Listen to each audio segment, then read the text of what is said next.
안녕하십니까. 군용 클래스 군용쌤입니다. 우리는 이제 농민, 천민의 봉기에 대해서 살펴보겠습니다.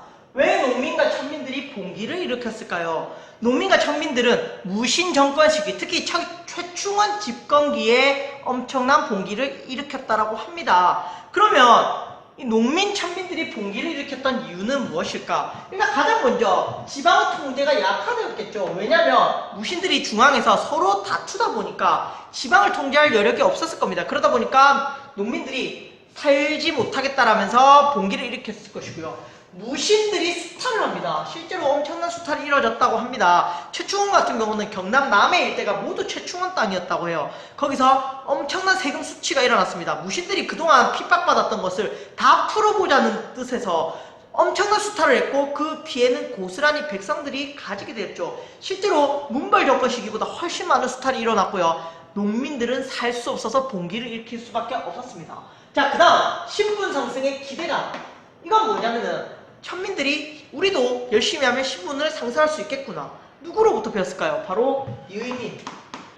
기억나나요? 지난번에 무신 정권에서 집권자들 중에서 이의민은 천민 출신이었습니다. 금강야차, 즉 공을 세워서 그 공을 바탕으로 최고 집권자까지 올랐고 그 모습을 보았던 천민들이 우리도 신분 상승을 할 수 있지 않을까라는 기대감에서 이런 봉기가 일어났다라는 겁니다. 그러니까 결국은 농민, 천민 봉기는 크게 세 가지 흐름을 우리가 살펴봐야 합니다. 크게 세 가지 흐름이 어떤 흐름이냐면 첫 번째, 특징, 수탈을 저항합니다. 백성 수탈을 저항.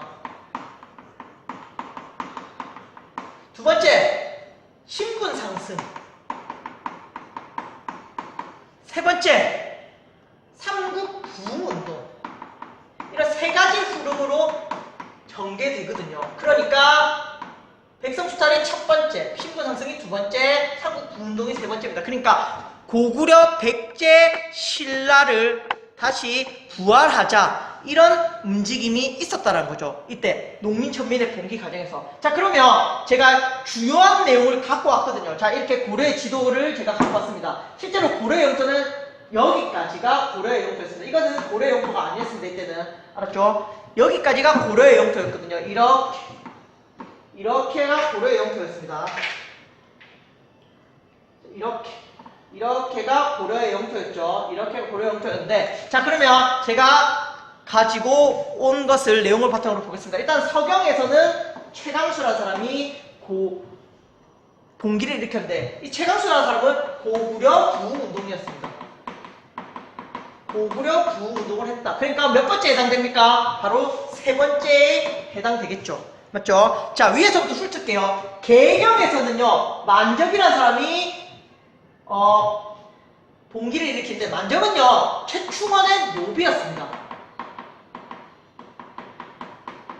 최충원의 노비가 봉기를 일으켰다. 이것은 어디에 해당될까요? 그렇죠. 바로 신분 상승을 목적으로 했다. 노비가 신분 상승을 목적으로 반란을 일으켰다. 실제로 만접은요, 왕후 장상의 씨가 어디 있느냐. 그러니까 누구든지 왕이 될 수도 있고 귀족이 될 수도 있다. 그런데 그런 씨가 어디 있느냐. 그래서 우리도 한번 제대로 살아보자. 이렇게 봉기를 일으켰습니다. 자, 그 다음에 공주에서는요, 여기 공주죠. 공주에서는 명학소라는 곳에서 망이망소이가 난을 일으켰습니다. 이때 우리가 여기서는 특수행정구역의 봉기라고 들 수 있겠죠. 특수행정구역.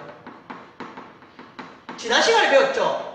특수행정구역, 향소, 부곡이 있었습니다. 그 중에서도 망이 망소이가 명왕소라는 곳에서 봉기를 일으켰던 겁니다. 특히 이 특수행정구역은 가혹한 세금 수치가 일어났거든요. 이런 가혹한 세금 수치에 반발을 했기 때문에 봉기가 일어났다라고 하면 됩니다. 그래서 어디에 해당됩니까? 백성수탈. 1번에 해당되겠죠. 백성수탈. 자, 담양에서는요, 이연년 형제가 봉기를 일으킵니다. 이 이연년 형제의 봉기는요, 백제 부흥운동.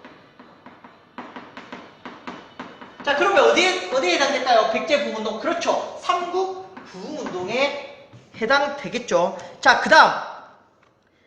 여기, 운문. 지금의 청도입니다. 지금 대구 옆에 있는, 대구 아래에 있는 운문. 청도에서는 김삼이라는 사람이 봉기를 일으킵니다. 이들은 농민봉기입니다. 농민봉기. 농민봉기로서 당연히 백성수탈, 지방통제가 안 되는 상황에서 백성수탈에 반발해서 봉기가 일어났고요. 초전에서도 효심이라는 사람이 농민봉기를 일으킵니다. 당연히 농민봉기니까 어디에 해당된다? 1번 백성수탈에. 초전은 지금의 울산을 의미해요. 울산. 초전은 지금 울산. 그래서 운문과 초전에서 김삼이 효심. 이 둘은 서로 연합을 하기도 했습니다. 서로 연합을 하기도 했다. 연합. 아시겠죠? 서로 연합을 하기도 했다. 여기까지 내용을 살펴보면 될 것 같습니다. 하나 더. 경주 있네요. 경주. 경주에서는요, 당연히 신라 부흥운동이 있었다.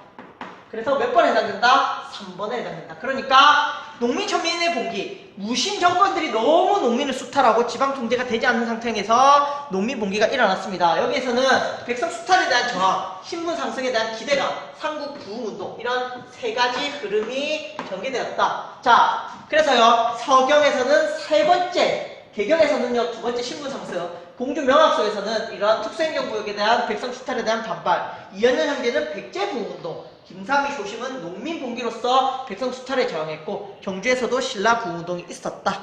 이렇게 내용을 살펴보면 되겠습니다. 이들 성공했을까요? 그렇죠. 성공하지 못했습니다. 그럼에도 불구하고요. 이들은 결국 이들의 불만은 계속 그 무신들에게 전달됐고요. 실제로 최충원이라는 사람이 봉사 10조 뭐 이런 걸 통해서 농민들을 보호해줄게 이런 내용의 간언을 하기도 했다고 합니다. 최충원이. 어쨌든 내 때 이렇게 반란이 많이 일어나는 것은 농민들이 살기 힘들기 때문이구나. 그래서 한번 농민들에 대한 생각을 한번 다시 농민들을 살펴보자 이렇게 해서 농민들을 한번 보살펴 주려고 했는데 그게 잘 될지는 의문이었죠. 어쨌든 이런 고려 땅에서 이런 수많은 봉기가 있었다. 그 과정에서는 삼국 부흥운동의 흐름도 있었다라는 내용을 뒤로 하면서 오늘 여기까지 하겠습니다. 자, 다 같이 큰 소리로 따라 읽어봅시다. 무신정권 시기 농민, 천민의 봉기가 일어났으며 이들은 농민 수탈에 대한 저항, 신분 상승 시도, 삼국 부흥운동 등을 목표로 전개되었다. 무신정권 시기 농민, 천민의 봉기가 일어났으며 이들은 농민 수탈에 대한 저항, 신분 상승 시도, 삼국 부흥운동 등을 목표로 전개되었다.